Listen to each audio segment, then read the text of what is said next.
All right, thank you all for joining our Learning Together program today. We're just going to wait a couple of minutes for everybody to dial in. So I see that's Sam dialing in from the US. Hello, Sam.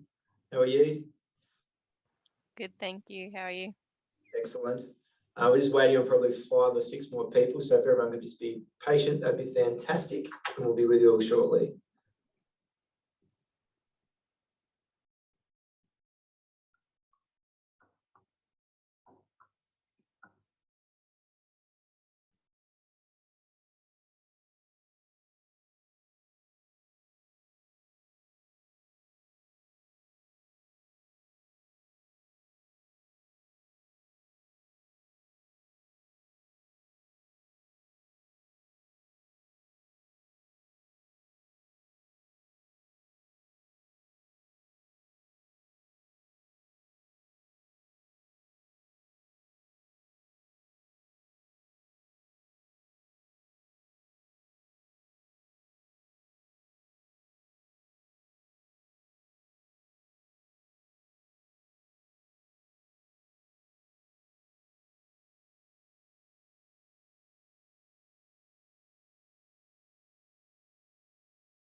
Okay, so I think we've got a quorum to start with. So I'd like to welcome everyone to the April edition of the AeroPM Learning Together program.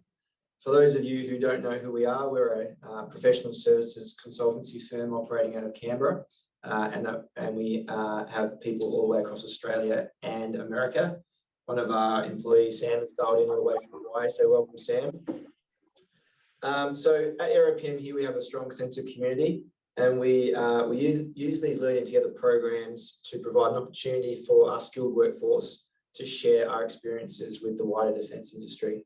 So today we have Mick Wiggins presenting, and Mick is an experimental engineering test pilot with 18 years experience in the RAF and 16 years experience with Virgin Australia. He started with AeroPM in mid-2020, and he currently works at ACES Spoke. What I'd just like is, because everyone could please put their Zoom chat onto mute.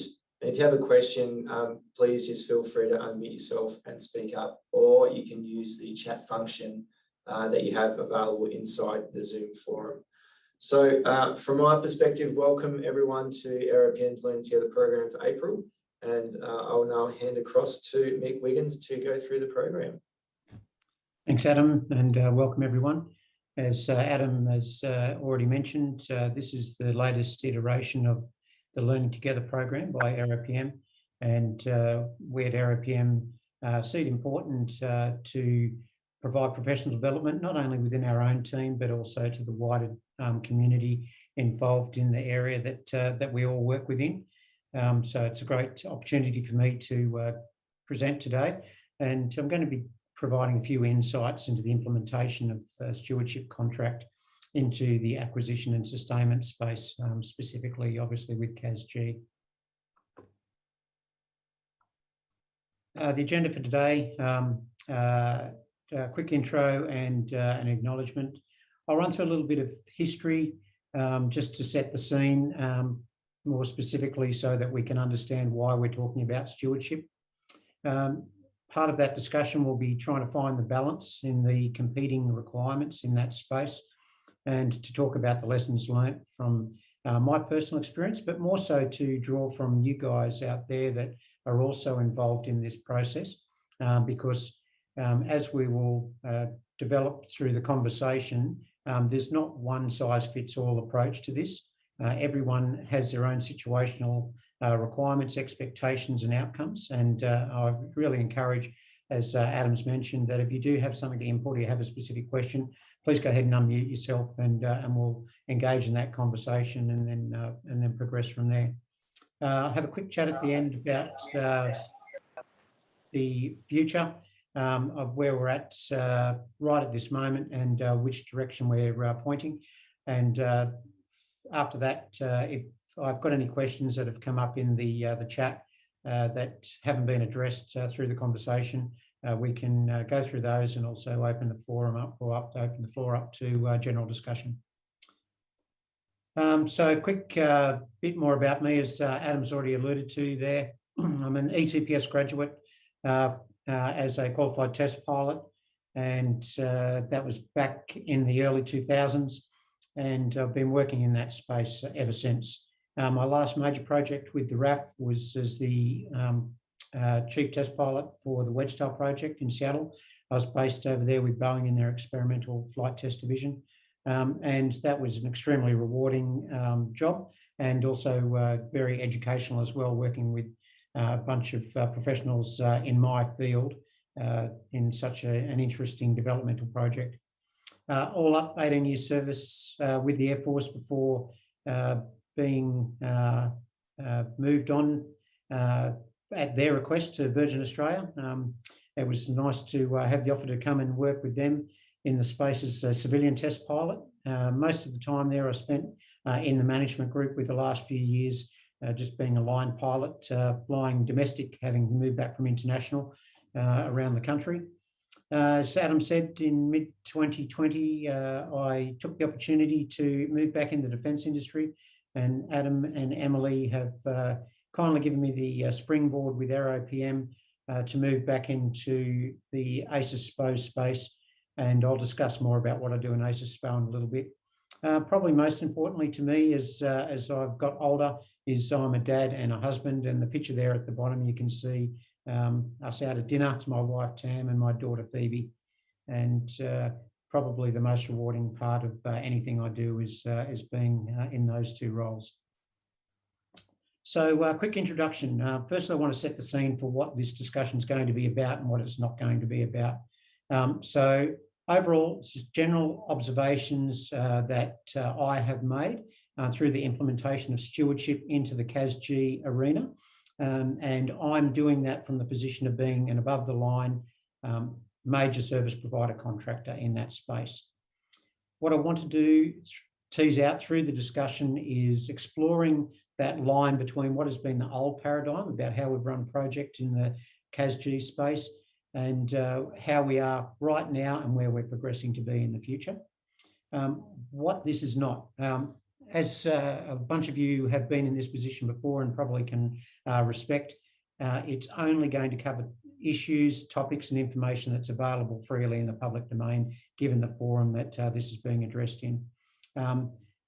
The talk itself is representative of only my ideas as a presenter, and I'm not representing the Commonwealth nor any other entity that may come up in this discussion. And feel free when you provide your feedback or your insights as well. If you want to or can provide specific feedback, that'd be great for a situation that you may be involved in. But if you can't, that's fine as well. And talk in more generalistic terms, which I'll be doing. As a result of needing to keep this in that general space, I would like to acknowledge a paper defining stewardship and aspirational relationship that was authored by Group Captain Noel Corbett and Mr. Doug Phillips. Ronnie and Doug have produced a fantastic paper that gives some really good insight into the theoretical basis behind the continuum from the different theories in capability management, and also have provided some insights into their own experience in the P8 world in the project environment they were involved in. So I'd like to acknowledge that I've leveraged off some of the ideas that they have provided. So that acknowledgement extends to the people that in their paper they acknowledge. And I've unashamedly pinched a couple of their diagrams so that I didn't have to reproduce them because they work really well for this presentation. So a little bit of history to start off with. So most of you will be aware that in 2015, there was a Defence First Principles review carried out. And the outcome of that required a greater working relationship between CASG, the capability manager, and our industry partners. And I think that has been a real change in attitude and a way of doing business that is going to benefit not just Defence in being able to be the custodians of the capability that we provide for the Australian nation, but also for the Australian industry as well, and foreign industry where that's appropriate, to participate in that process so that we get not only a outcome that we're trying to achieve, but we get an even better outcome by combining all of our efforts together. So that first principles review has provided the catalyst for what has opened up this space, and also where it projects to be into the future. Part of that was the response by CASG in developing the concept of the enterprise view of capability generation. So what do I mean by that? Most of you may have seen that triangle between capability manager, CASG, and the supplier. Basically, ACES-SPO, the Air Combat Electronic Attack Systems Project Office, has been the instigator for leading that enterprise implementation into the CASG space. Last year in ACES-SPO, there was a fairly extensive program done as far as turning us into an enterprise program office, and that has been enacted earlier this year. The members of that current enterprise, as I've listed there on the bottom, ACES-SPO itself, 82 Wing, which is obviously ACES-SPO's primary customer, but also represents the capability manager in the space for what we're trying to achieve. Boeing as the platform steward, and Raytheon as GEs in the stewardship areas as well. So how exactly do I fit into all of this? I am the Air 5349 Test and Evaluation Manager. And for those that don't know the project, it was initially designed to acquire 12 EA-18G Growler airborne electronic attack aircraft, which included a jamming system, various weapons and training systems to be able to function in that AEA space. The Growler is a specialised EW variant of the Super Hornet, and for those that are looking at the background behind me on the small picture, you can see I've just got the diagram there of the 6th Squadron one, who operate the capability. And the aircraft itself is designed for electronic support and electronic attack. This is a new capability for Australia, and as such, the process in developing that capability has necessarily been a crawl, walk, run approach.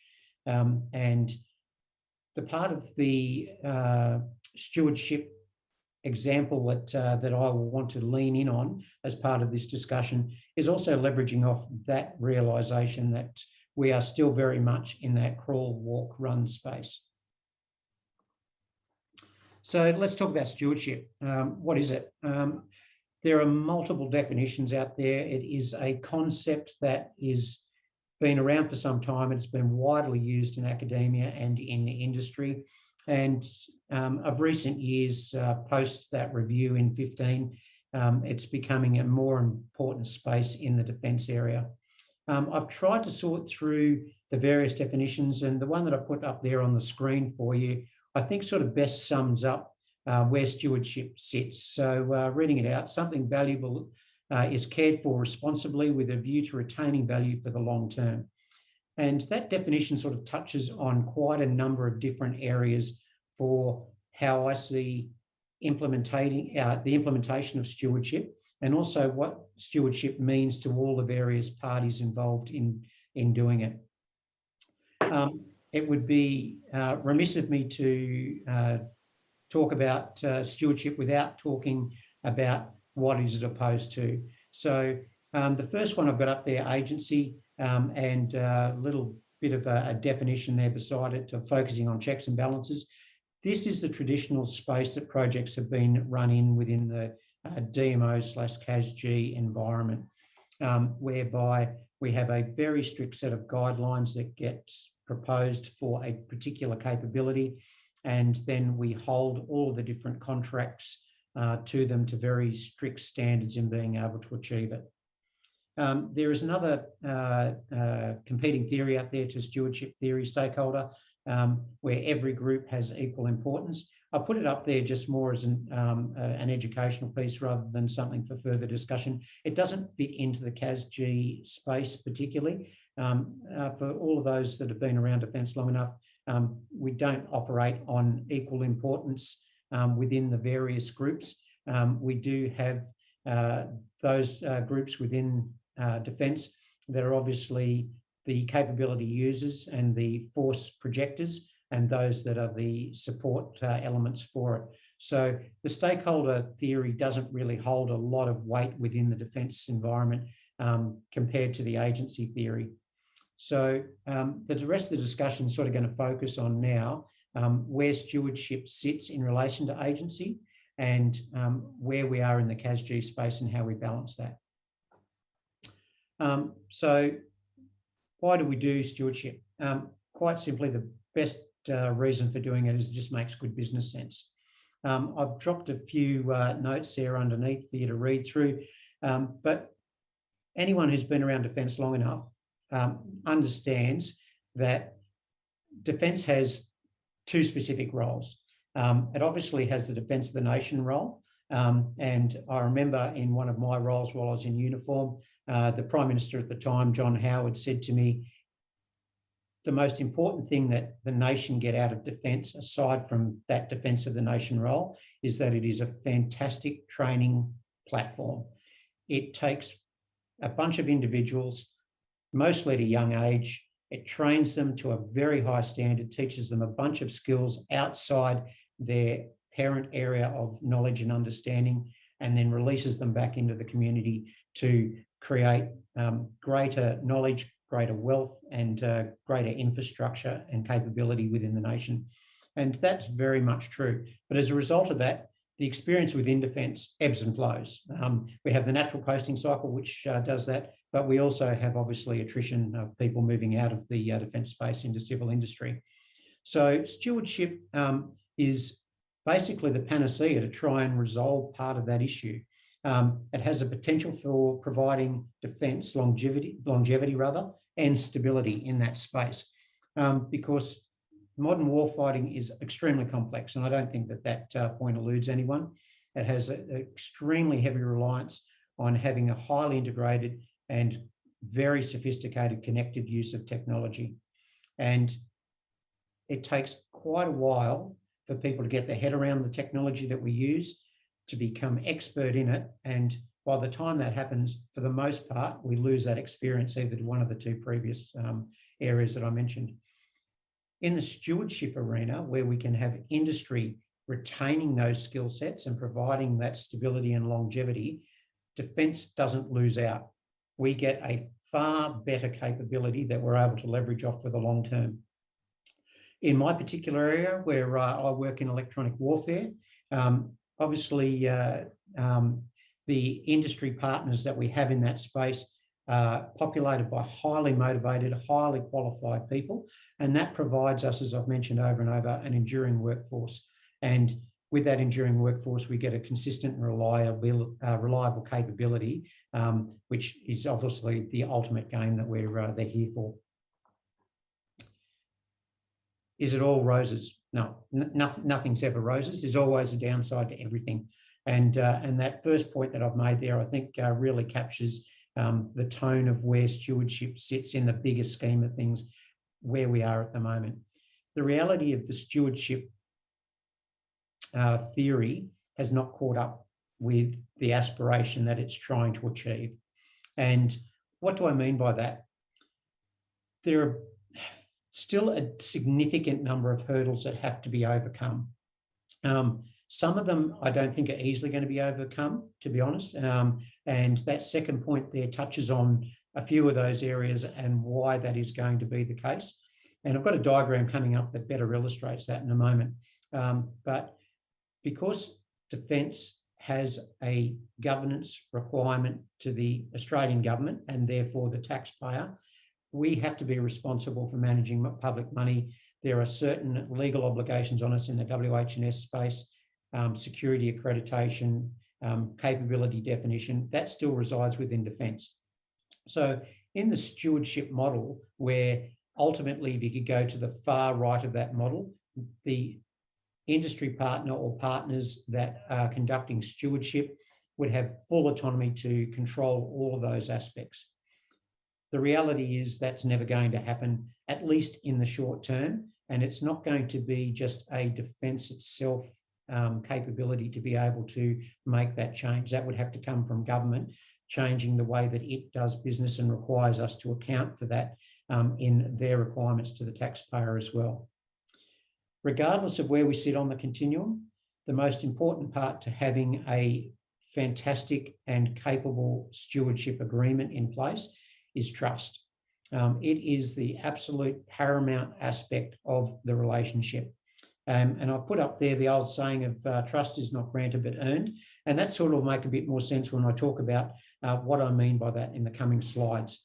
But it behoves all of us in developing that trust relationship to be patient, respectful of each other, and accept that what we're on is a journey.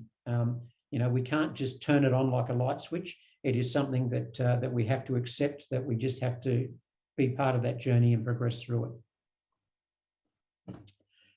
Here's the first diagram that I stole off the aforementioned gentleman that I think provides a fantastic look at where we are at. We're trying to find the balance. So on the left-hand side of the screen there, you can see the agent theory where we have full control. Everything is done by checks and balances. And over there on the right, the stewardship, where it's full autonomy. As you can see by the box at the bottom there, that's where I've mentioned all of that accountability. And if you follow the continuum down, you can see that where it meets the dotted line, that's really the realistic end point where we are at the moment, that in the ideal environment of having a stewardship capability in place, that we would like to achieve that point. Where we're at the moment in various projects is really going to be situational to the project that you're in, and whereabouts it's been introduced as well. There are projects where capability stewardship has come in at the very beginning of the acquisition phase, and I think that when that happens, you've got the greatest ability for the quickest movement along that continuum from the left to the right-hand side. Where it comes in late in the game, where you're either in sustainment or you're a fair way through the acquisition phase of a different project, it becomes harder. And the reason that it becomes harder is because people have invested their time and effort and have ownership for where they sit at that present time. And when you introduce the concept of stewardship, if that is different to how it's being operated previously, there is going to be a process where all the different players have to get their head around the new paradigm. I've dropped this second diagram and I'll speak to it now before circling back to that discussion that I just started then, so that we can just have a think about the mindset as we go through the further discussion. So as you can see, again, I've unashamedly stolen this diagram as well because it's an absolute cracker. Quadrant 1 there up in the top left shows where both parties, CASG and industry, are both operating in that agent mindset. And that is the absolute worst case place that we want to be to get the best outcome for capability that we're trying to achieve.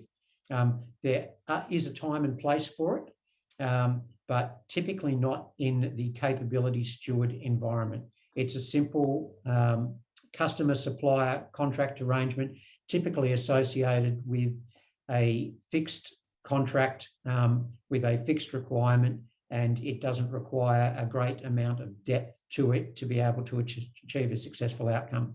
So although it does have its time and place, I guess, it really doesn't fit into the continuum for a long-term project that runs from acquisition into sustainment and ultimately provides capability.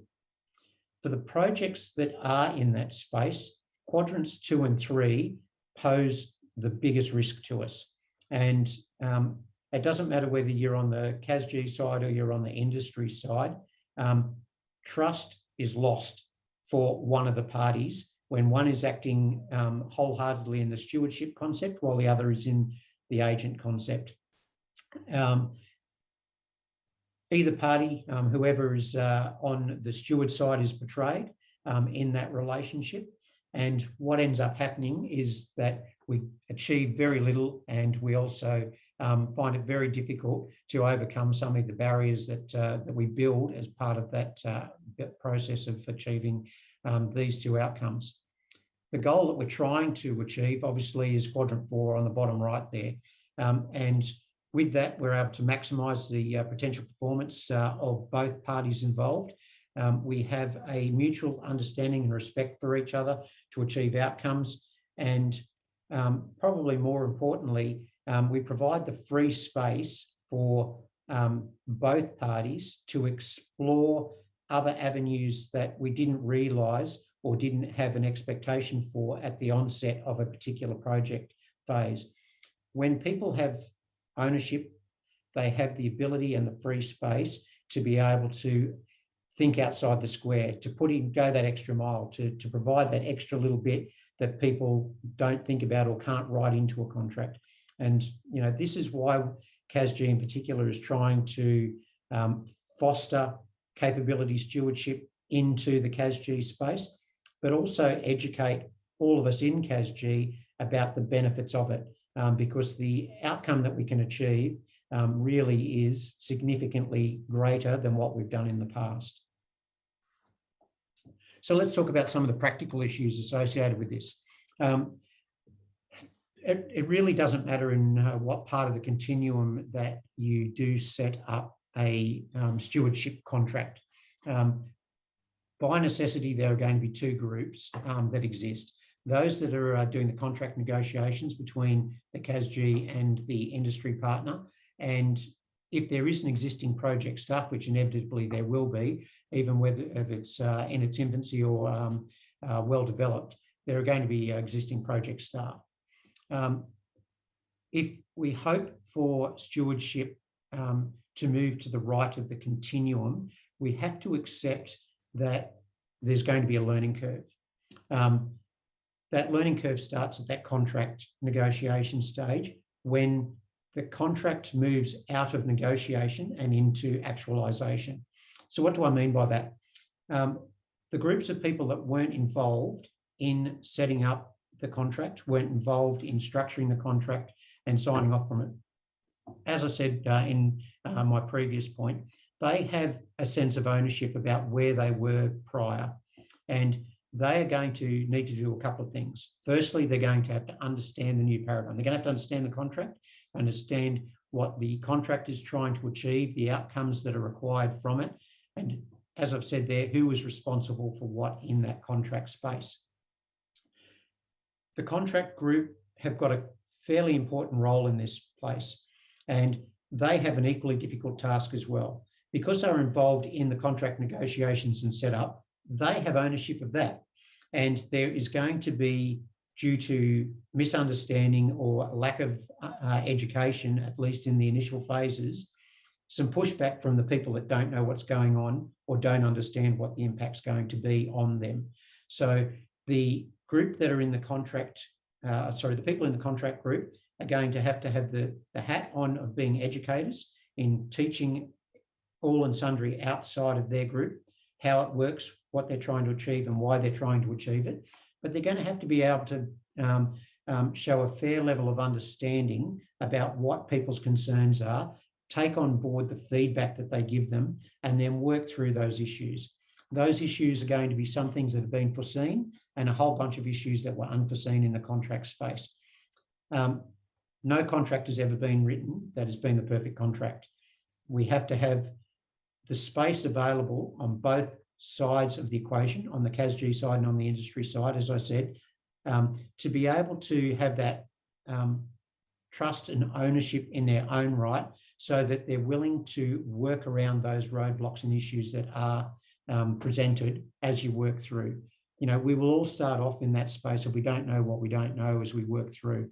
And if we have that mutual respect and understanding of each other and the issues that do get raised by particular individuals, some of those will be easily resolved, and some of those might end up actually sending us back to the drawing board because, as I said, we can't think of anything. We've never written the perfect contract, and we have to be open and free to be able to make some changes in that space as well.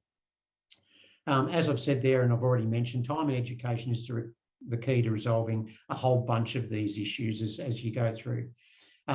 Part of that, and this is everyone involved in the process now, is taking on board that it is really important to let go.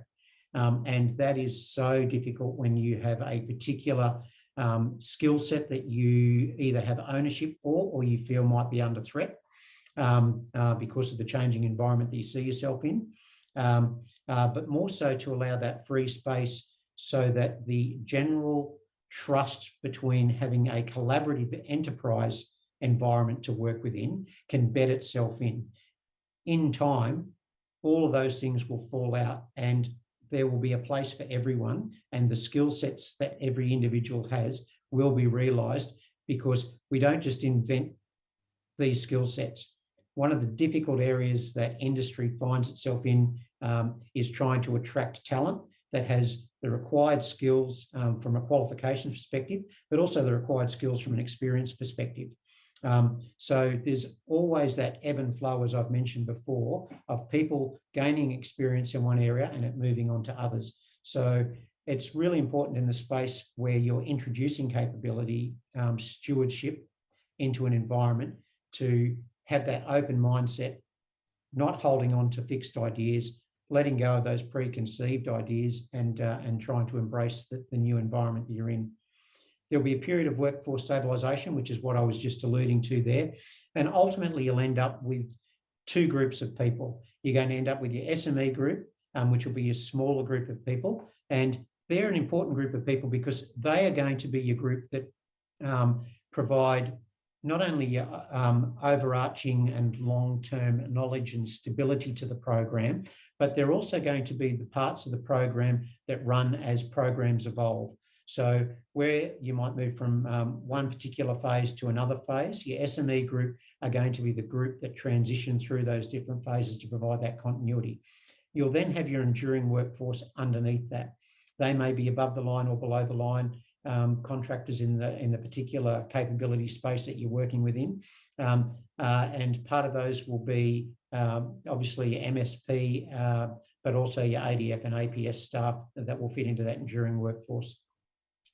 And as part of that continuum, with the stewards looking after the capability itself, whether that from purely a platform perspective or the more holistic stewardship perspective, CASG as an external agency will have a governance and assurance role over the top of that, but both internally, the enduring workforce within Defence will have its own internal G&A activities it needs to conduct, as will the industry partner need to be doing that same thing there. So governance insurance doesn't have to be an us or them attitude. And in fact, if you've done this right and you've taken the time to set up the processes properly, where everybody has learnt together, developed together and produced an enterprise outcome for capability, the governance insurance really becomes a small g and small a rather than a big G and a big A.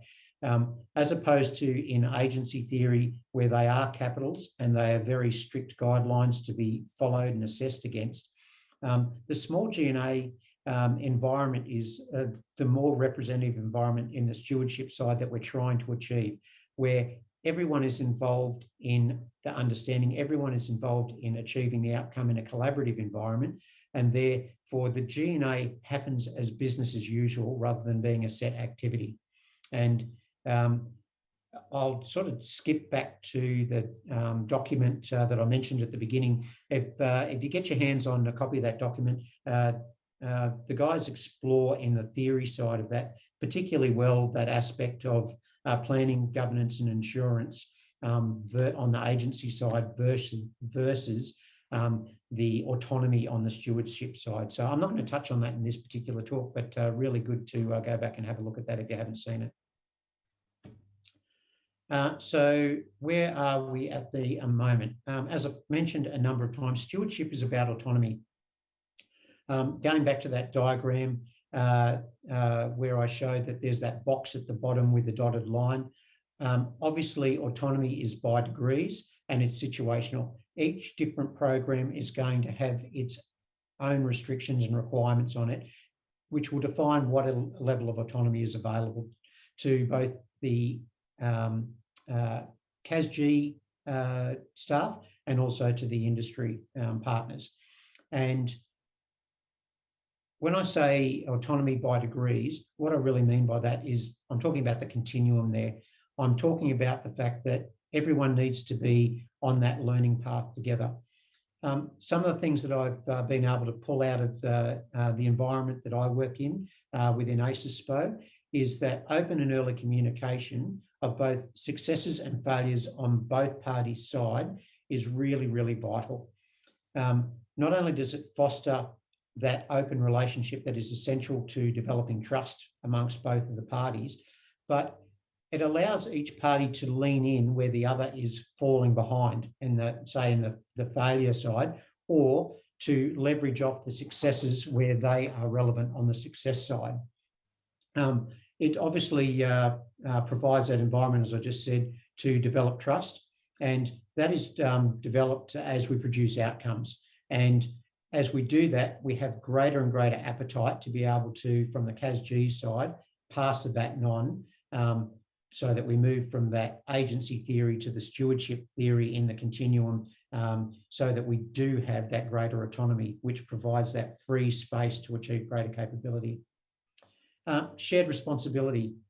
Yes, the Commonwealth obviously goes without saying has a set responsibility to the government and to the nation as far as what its requirements are in this space, and that's controlled by the capability manager.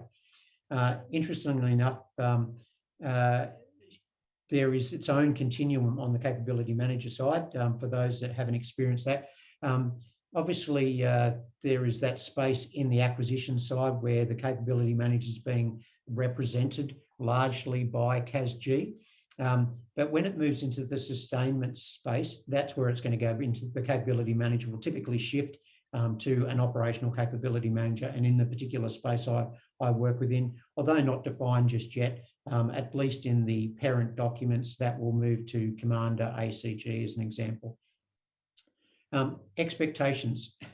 This is a particularly interesting avenue that stretches across both internal and external parties. Obviously, we all need to do everything that's necessary to achieve capability today, tomorrow, and right up to the planned withdrawal date of the capability that we're working within. And as I've mentioned over and over, the more we can develop that enterprise relationship, that stewardship, autonomy, and way of thinking and achieving outcomes, the easier it will be for us to work outside the constraints of the contract that has been set up to establish it in the first place, which is where we're going to achieve, obviously, the greatest capability outcome.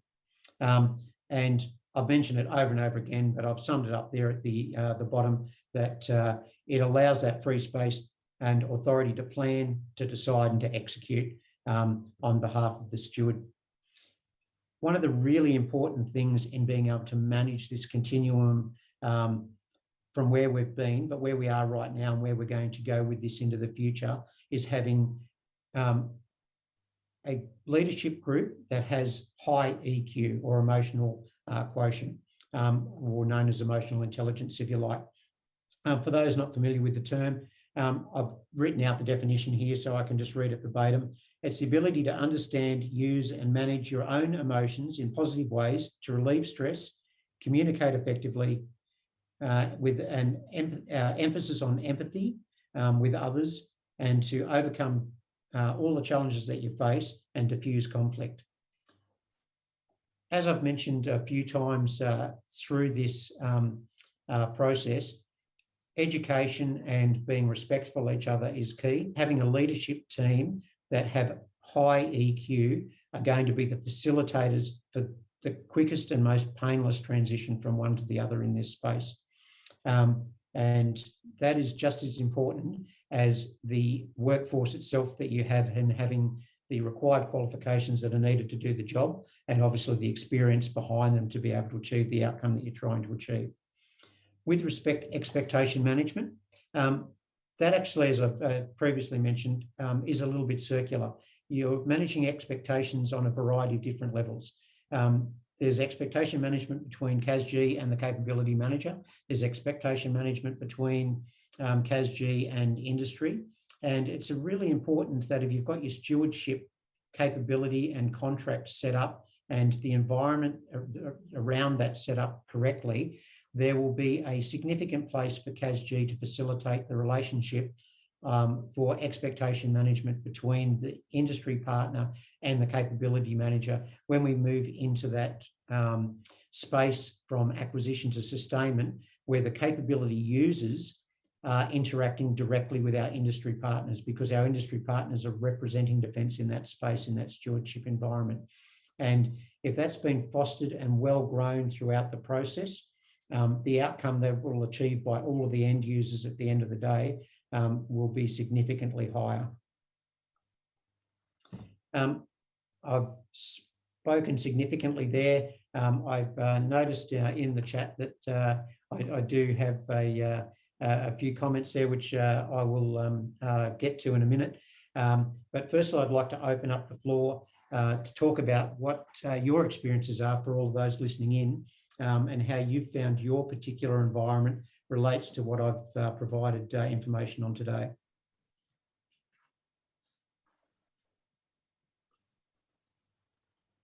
Thanks, Mick. I mean, I'll get the ball rolling if that's okay while you read the questions from Rudy there.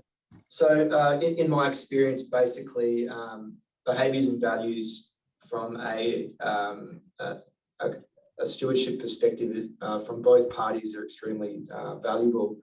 You pointed out that responsibilities between the contract group and the project staff would always need to be monitored to make sure they're understood, because if the people negotiating the contracts don't pass on that expectation and the understanding to the project staff, and so much of that the good activity conducted during that contract negotiations of it is lost out the window. So I always find that from a values and behaviours perspective, the best outcome is about trust, and that trust is established early on. But most importantly, enduring throughout the project. If you can keep the contract in the bottom drawer without having to pull it out for every decision that needs to be made, that is the absolute best outcome you can possibly have, from my perspective, from a stewardship position, in ensuring that the capability is delivered to the best you possibly can for the warfighter who has to use it in anger at the end of the day.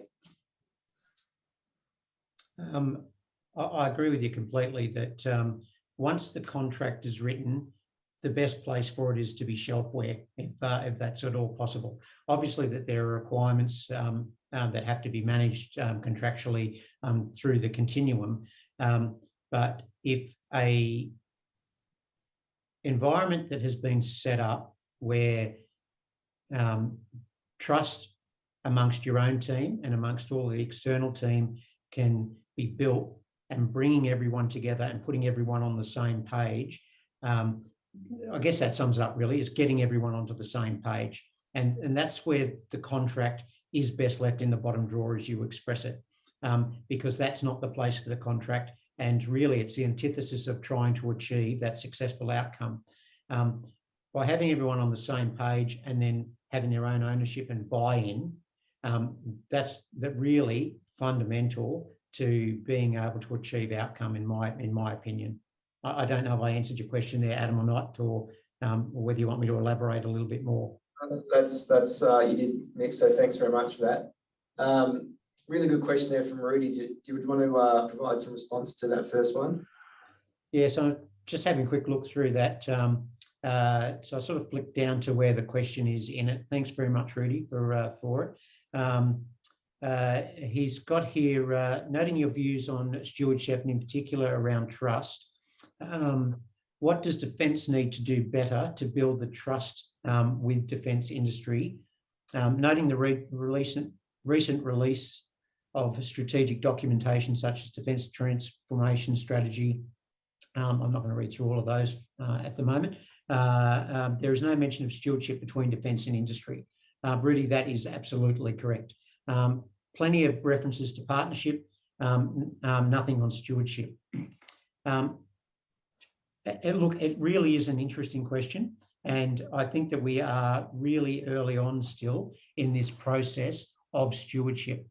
I agree with you that the term partnership is probably a nice colloquial term to use.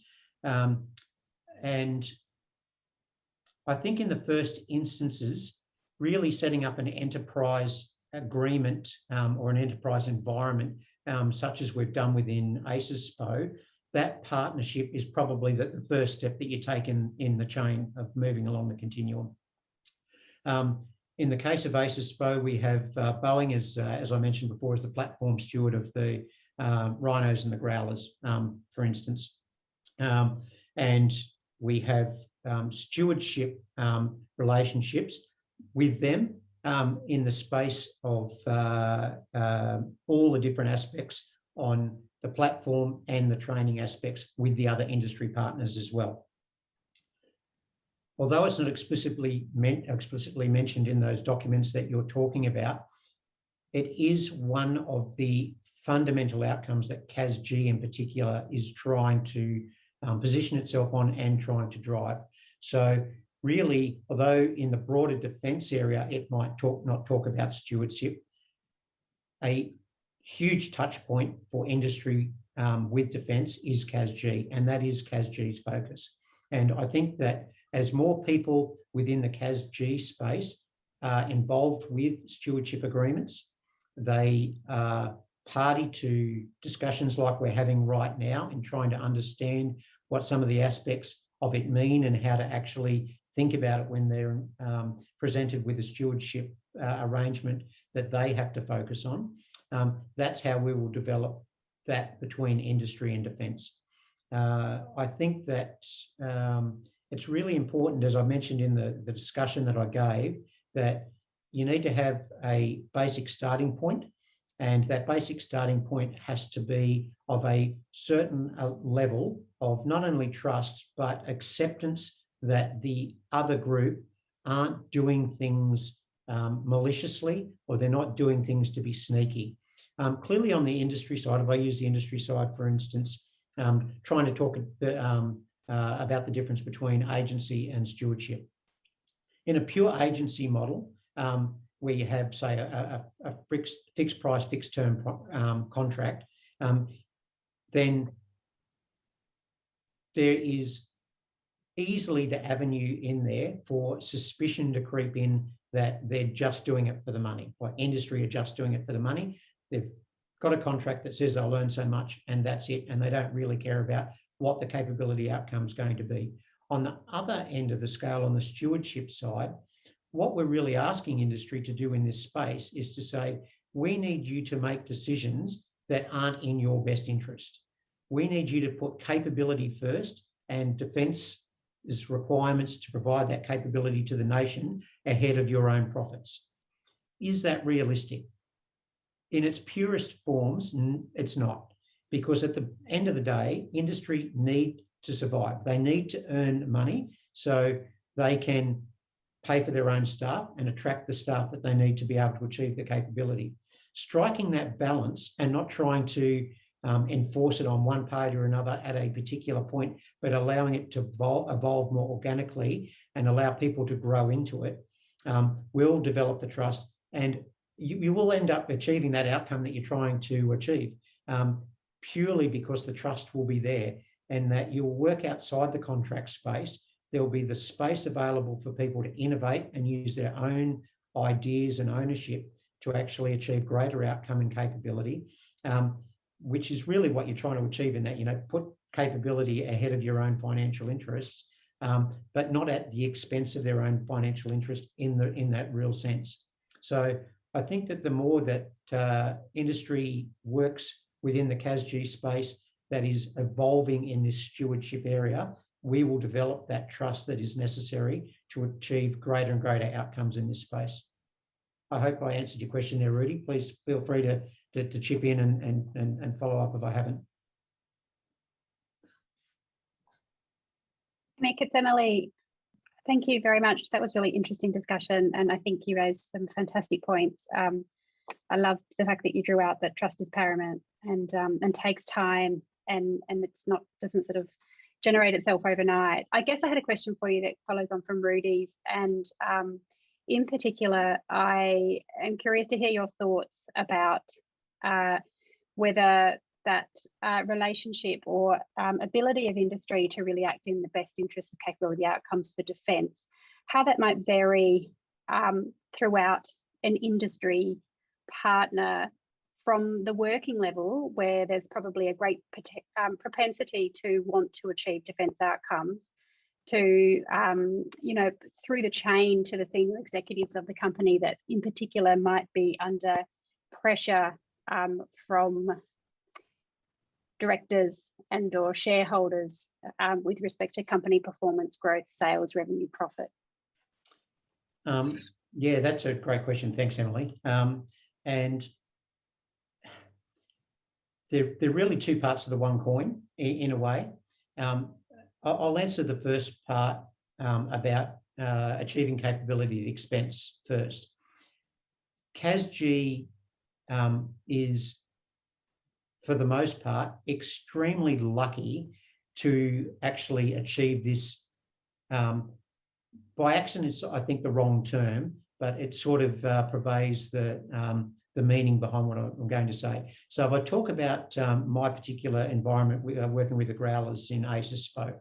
Our industry partners benefit greatly from having people that have been sitting inside the growler doing the job in a green bag. Anyone that's put a uniform on knows full well that it's part and parcel of the job, that the job comes first, you come second. So the attitudes that we develop as part of that over time, they just don't get turned off like a light switch when they take the green bag off, or they take the blue suit off, or whatever colour suit they've got on, and put the shirt and tie on. Those attitudes pervade into the civilian industry that they've moved into. CASG are obviously the biggest benefactor of that. As I said, we sort of get that by accident, if you like. So that investment in wanting to achieve that capability outcome, at least at the working level, is there intrinsically by the people that you've got doing the job. But the other side of the coin is that realistic part about how does industry manage the expectations that come from the shareholder, say, to put it right at the top level. And more so where you have industries such as, say, if we take Boeing Defence Australia or Raytheon Australia, where the parent companies are both in the US.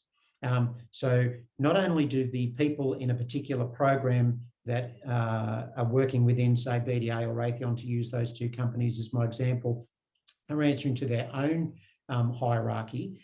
That hierarchy is answering to a US conglomerate that has potentially a completely different paradigm, a completely different set of values and what they're trying to achieve. So let me touch on that a little bit more by way of a working example. If we take the US defence space as a good example, and it's something that we are just trying to get our head around here in Australia at the moment, and this whole stewardship capability is really the catalyst for this happening. As anyone who's been involved with the US military knows, they have a huge respect for their military in society, and they have a very easy flow from being in uniform to being out of uniform. And the people that step into those industry jobs out of uniform are treated with the same respect, the same knowledge and the same understanding as they were the day before when they had the uniform on. And that pervades across the whole of the US industry. Here in Australia, we haven't done it that way. In fact, to the point where permanent military sees reserve military as a completely different and foreign entity, let alone industry partners in that space. So we've got a lot of work to do in this area to try and achieve that, in my opinion, but we are breaking those walls down, and contracts that are being set in place, and I'll sort of just quickly touch on the document that I referred to by the two gentlemen. That was in the Poseidon capability space. They broke down barriers in an environment that was a known capability. You know, we've had maritime warfare for a significant period of time. So they went from a good starting point where they were introducing a new platform, a more capable platform, into a capability that was well established. It didn't go, you know, by any particular standard by the book. There was a learning process on both parts. But what they did in that space was to accelerate that understanding and that level of trust so that we can work around those contractual issues that are presented by that having to answer to the shareholder. And they do not have to be mutually exclusive at all. As I said, any company has a need to survive, and we have to respect that on both sides of the fence. But when you have an environment, that enterprise environment where people have the trust, people have the free space to take the ownership and responsibility, they are naturally going to give that outcome that you're talking about to achieve the capability without having to reach into the Adam's bottom drawer and look at the contract and say, oh, this is either in or outside the contract. And really, I just think that we just have to be patient and let that develop organically. And we will get there, I believe. The US has obviously got there. And I think Australia, you know, particularly the way that we've developed, you know, with our modern wars that we've been involved in, we really do work in that integrated environment now. So part of the impetus has been the necessary requirements to integrate well, but the other part of it is just good business sense from our point. We can't keep having this us and them mentality, whether it between permanent defence and uniform, reservists, or whether it be ununiformed MSPs and industry. You know, we do need to, you know, have that enterprise agreement, which ASISPO has been at the forefront in trying to establish and will pervade through other aspects of CASG over time, and then ultimately through the rest of defence. Great answer. Thanks, Mick. Just before I grab another question there, I've got one here. Sorry, I'll have to scroll back up from David. Thanks, David. David's asked how stewardship values and behaviours are promoted in industry partners to the Commonwealth relationship, and what is my experience and thoughts on the use of integrated asset management frameworks based on ISO 55001 and provide a nucleus for authorisation of stewardship, if you will. Look, I'm going to be upfront and say that from a purely contractual, technical perspective on this, that's not my area of expertise. So this probably would be a great opportunity for another learning together where we can keep building on this particular space. Because I said, what's come before has been a little bit of crawl. I'm hoping that this discussion is taking us from crawl into some baby steps. And, you know, they're the kind of questions I believe where we'll go from walking and hopefully progress into running, and they can be explored in greater detail there. So sorry, David, I don't have an answer for you, but I hope that one might be forthcoming with subsequent discussions along this nature. Thanks very much for that, Michael. It's appreciated. No worries. Got another one here from Eric. Thanks, Eric, for your question. You mentioned that stewardship needs to be introduced at contract negotiation, but feel that stewardship would need to be introduced at project initiation in order. Sorry, I might read that again. You mentioned that stewardship needs to be introduced at contract negotiations, but I feel that stewardship needs to be introduced at project initiation.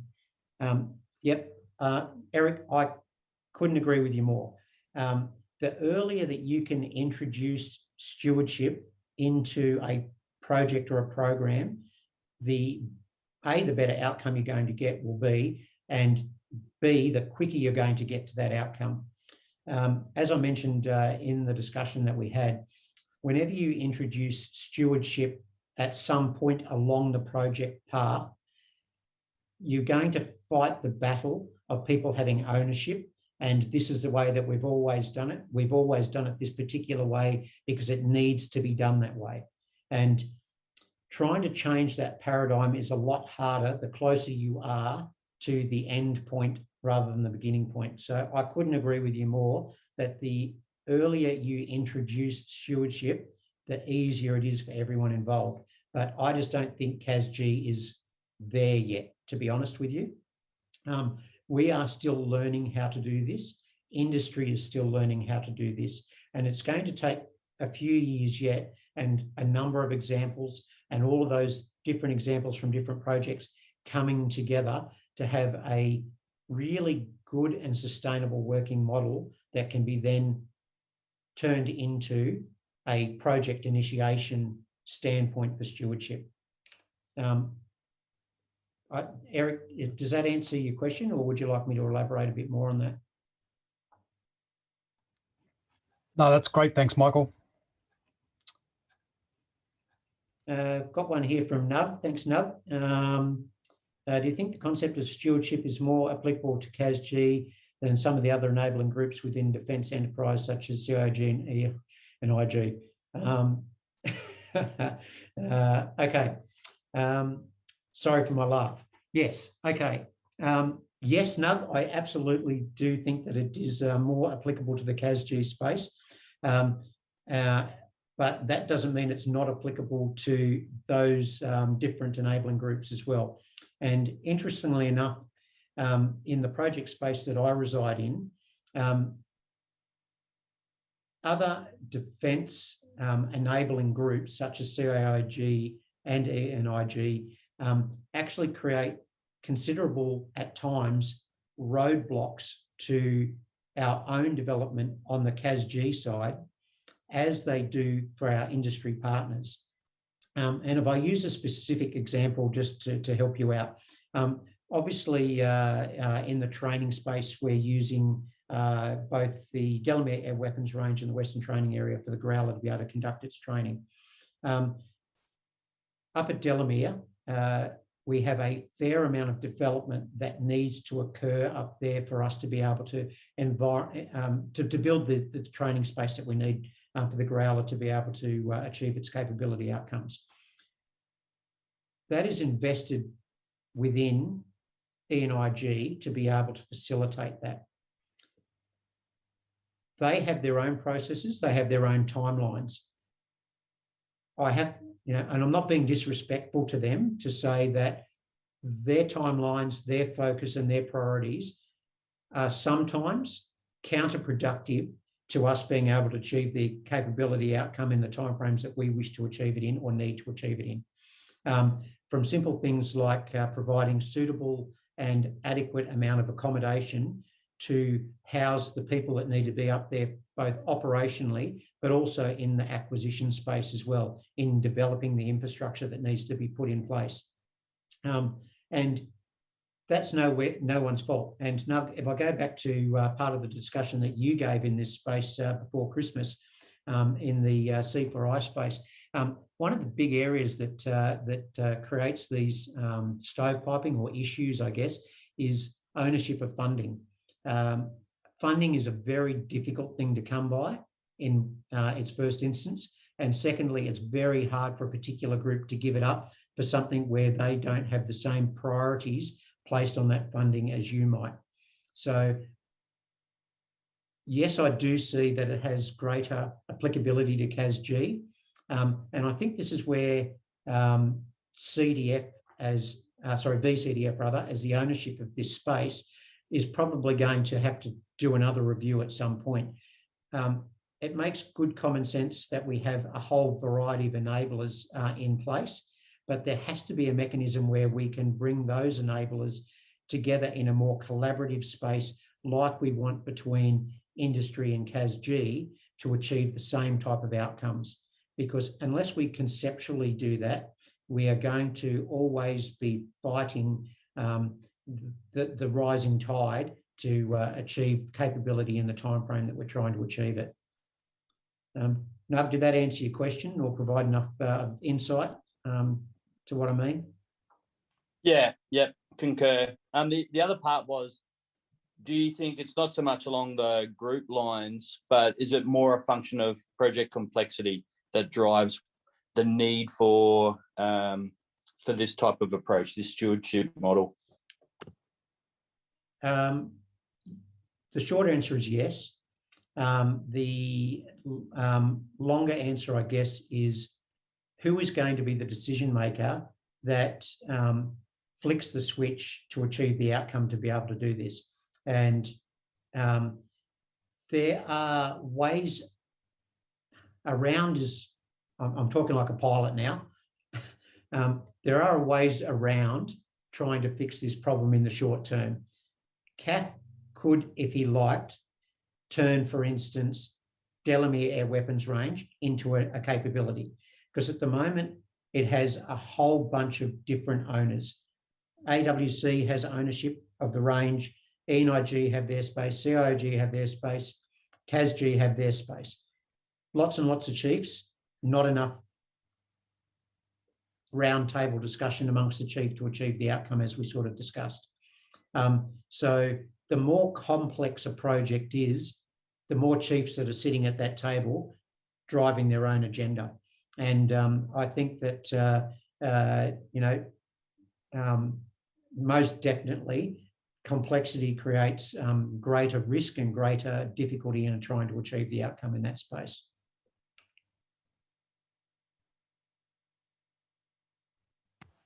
Great, thanks, mate. Much appreciated. Another question here from Rudy, talking about agreeing that it's a marathon, not a sprint. Rudy, I might actually just get you to jump on and ask your question there if you've got a question around that comment, rather than trying to read it out. Rudy's just ducked offline, Mick, so he won't be able to. Okay. I'll have a quick read of it then. I'm just trying to see whether it's a comment or a question, that's all. I think it looks like a comment. It's a comment, yeah, that's fine. And yes, it is a marathon, it's not a sprint.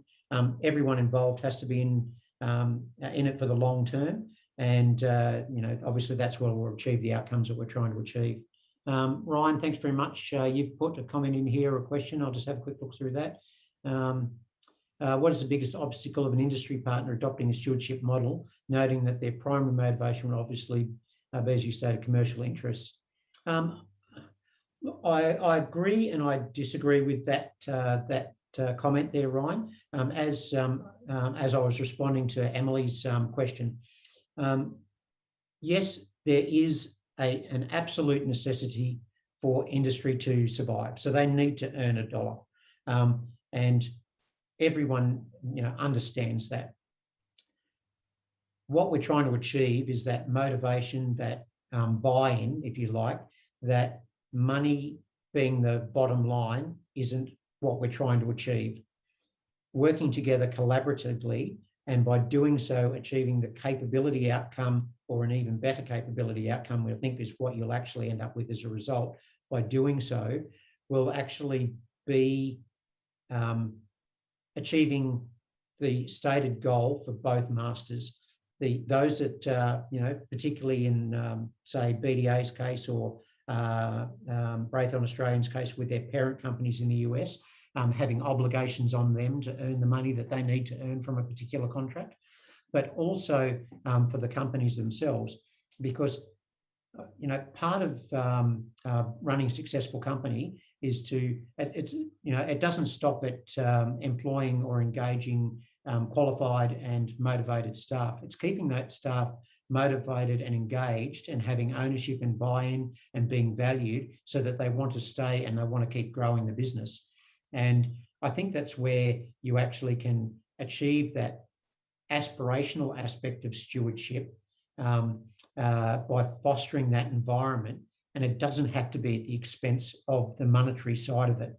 And in fact, the monetary side of it will become secondary, because if you actually motivate your staff and you empower your staff and you're able to keep them, your overheads are way less. Staff turnover or trying to find talent when there is very limited pools out there to get that talent from costs business way more than what might be a contractual bottom line from a monetary point of view. Does that make sense or answer your question? Yeah, that's good, Michael. Thank you. Meg, just to add to that, I think importantly, commercial interests tied to a well-written contract to set clear guidelines and expectations in relation to values and behaviours, and espousing those values and behaviours should be one of the desired outcomes. Because at the end of the day, defence industry is after, obviously commercial interests, but a contract, they're after a contract extension or even a new contract based on a referral for a good job done in their current contract through to other areas of defence is really industry's outcome. So, industry that won't necessarily go into a stewardship arrangement or even into a contractual arrangement, knowing that this is going to be their last contract with defence. And therefore, there's so many tangible benefits that can be derived by establishing at the very front of the contract and at the very front of the program the right type of outcomes desired by all parties. Yeah, I couldn't agree with you more, Adam. Absolutely. I've got another question here about industry being given access to all of the information they need to be able to make the decisions necessary, and also to have ownership of different aspects of what are the responsibilities to be able to achieve it. And the specific example that's provided here is, can stewards be sponsored for PVs and be involved in compartmental briefs, etc. Look, this is an interesting space that I work in directly, and it's something that we are actively working on and teasing out at present. As I've mentioned, we are on a continuum, we're on a learning curve, and the more that we do, the more that we experience, the more we realise that there are things that we just didn't think about and we just don't know how at this point in time to achieve. And security clearance is a fantastic example. At that level, there are very few people that can, in the first instance, sponsor that level, higher level of security clearance, and fewer people still that can be awarded it. And that is something that we really do need to sort out, probably in the shorter term rather than the longer term, because as I've mentioned in my talk and various other talks that people may have listened into in our Learning Together lecture series, the environment that we work in is highly complex, it is highly technical, and it is evolving at a great rate of knots. And as a result, even though we might have aspects of a particular project that exist within lower classification or security classification areas, you always have to operate at the highest level that you touch. So that either necessitates compartmentalising part of the project or compartmentalising some of the people involved in the project, which really does create issues, to be honest with you, in what can be shared and what can't be shared and in what environment it can be shared within. But it really can, I guess, create an area of not distrust, but maybe mistrust, if I can draw that distinction, in that people know stuff's being held back from them. They know why it's being held back from them, but at the same time find it difficulty to work around how they can achieve the goal that they're trying to achieve. And that's particularly important when you are handing over to an industry partner stewardship capability, responsibility.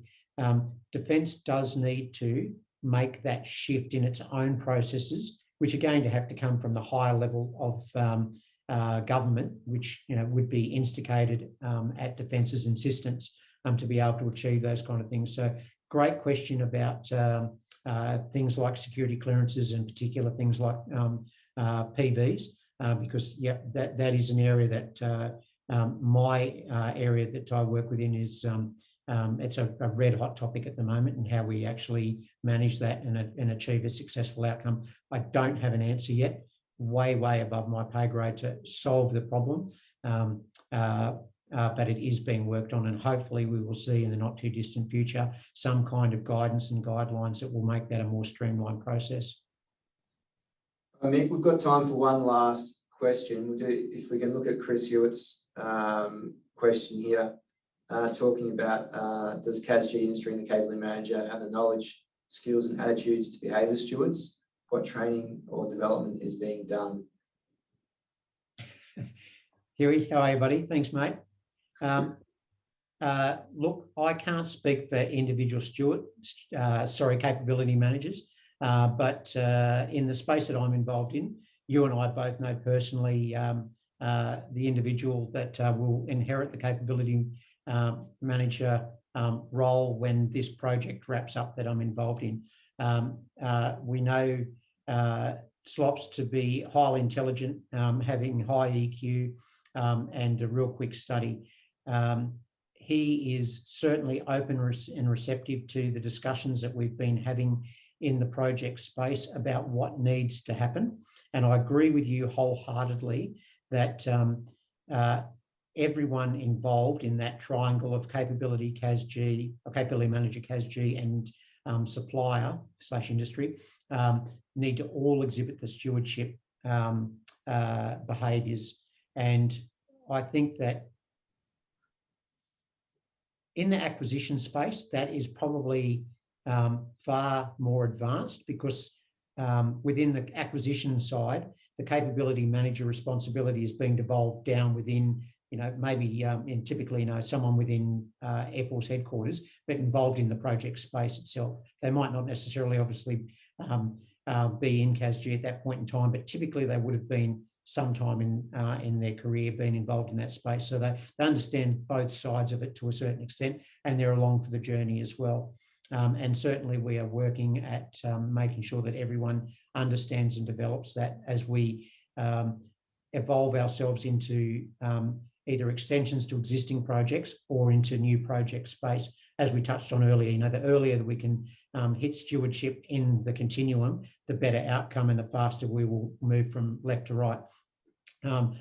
With the extent different capability managers, it would be great if we actually were able to get a chime in from someone that involved in, say, maritime as an example, where they've had some experience in this space and an understanding how commander of maritime handled this and understood the stewardship concept and how it's being managed from their side. I don't have a specific answer for you by way of working example, but to agree with you completely that everyone involved needs to exhibit the behaviours and needs to be educated on what we're trying to achieve, so that they, going back to those touch points, develop trust, have patience and understanding, and have respect that people aren't trying to do things for their own agenda and their own good, that everyone's got the best interest of the capability outcome at the heart of what they're trying to achieve. Did that answer the question, Chris? Or yeah, thanks, Wiggs. I think for me, it's the people who are involved day to day.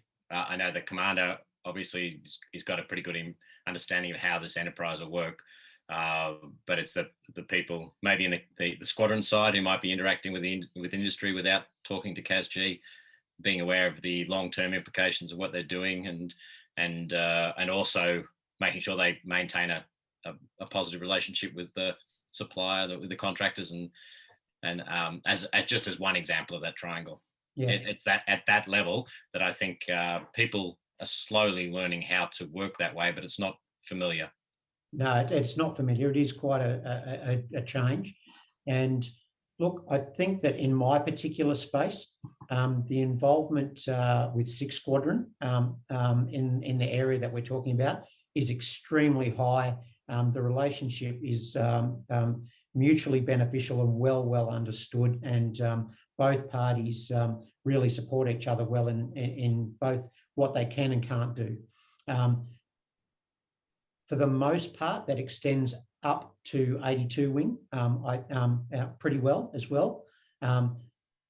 Outside that space, particularly for other users of the capability that we're trying to achieve, because we're still developing it ourselves at the squadron level more so than anything else, it hasn't really evolved into greater defence. And we will face these hurdles. Like you said, the commander himself, I think, has got a good head of what's going on. Does 81 wing have it? Does maritime, does transport, et cetera, have it? I would say not. And that is going to have to be another learning curve that we do need to embrace. We need to educate, and we need to be really patient with bringing them along and helping them understand why we're doing it and the benefits of doing it more so. Cool. Thanks, man. Good to see you again, buddy. Yeah, you too. Thanks, Chris. And Mick, I think, looking at the time, it's probably about time to wrap up this fantastic presentation. So yeah, I think we went about half an hour over. So sorry about that, everyone. Thanks for sticking in. Not at all, Mick. I think you addressed that topic fantastically well, and I think you addressed those answers to those questions extremely well too. So thank you very much for going through those questions from the team.